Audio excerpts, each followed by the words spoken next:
Okay, our third model of government, our third theory of how Congress works is called conditional party government. And here's conditional party government in a nutshell. If everyone agrees with each other, the more technical term is if you have homogeneous parties. If everyone agrees with each other within a party, then parties are strong.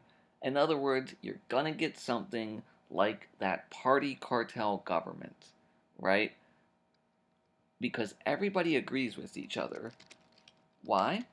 Because conformity costs are low. Why are conformity costs low? Well, remember what conformity costs are, the space between what you get and what you want. Well, if everybody agrees with each other, then, nobody's getting these really high conformity costs, right? You're liking everything that the party does. So you're cool with that. You're not going to go against that. Remember, parties lower transaction costs. If the party leader tells you what to vote on, then you don't have to do much work. The party leader comes to you and says, "Vote yes," and you vote yes. Okay, cool. That's great. I can look on Instagram instead. I can do all sorts of other stuff. I don't have to read all these legislation bills. I just do what I want to, and the party can do all the work for me, right? So parties lower transaction costs. And in this case, we don't have much in the way of conformity costs because everybody agrees with each other anyway. But what happens if everyone disagrees with each other? Well, then parties are weak. And individual members operate outside of party control. In other words, preferences model.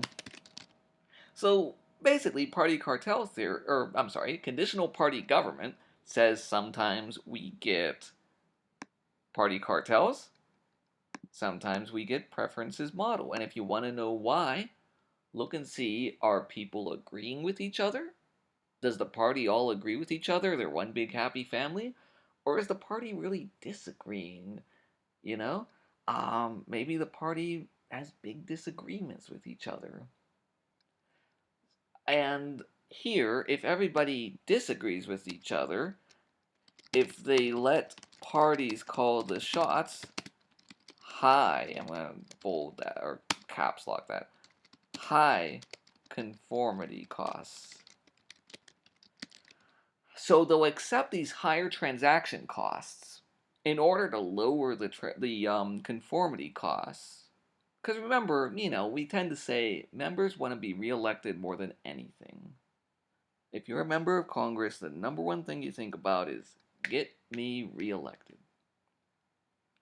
Okay. So, what's an example of this working? Well, in the 1950s and 60s, Democrats controlled House and Senate and we're just going to say for a long time. But they were divided. Southern and Northern Democrats.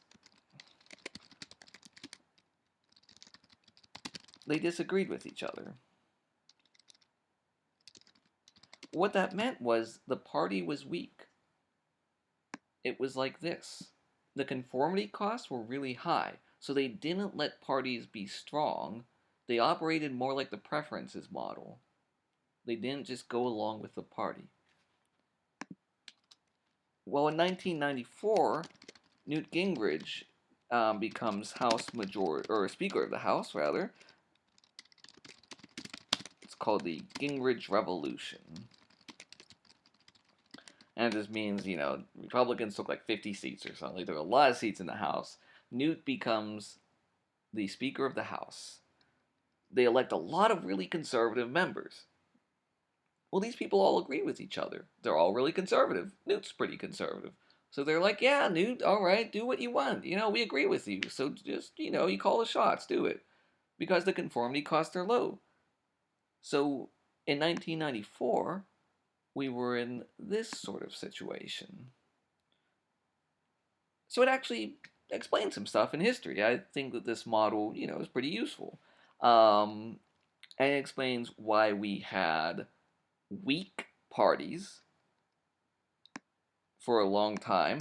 And this is, 50s, 60s into the 70s. Weak parties, a divided Democratic Party because they disagreed with each other, so the party was weak. And also why in 1994 the Republicans get control and they're really united with each other. They agree on everything, so the party gets to be really, really strong, and it starts to look a lot like that party cartel because they're working together. And you can go and you can look at the specific things that Newt gets. There are certain things with committees that he does. Um, but the most important thing is the party gets stronger and they operate more like a cartel because all the members agree with each other. All right. I hope this helps.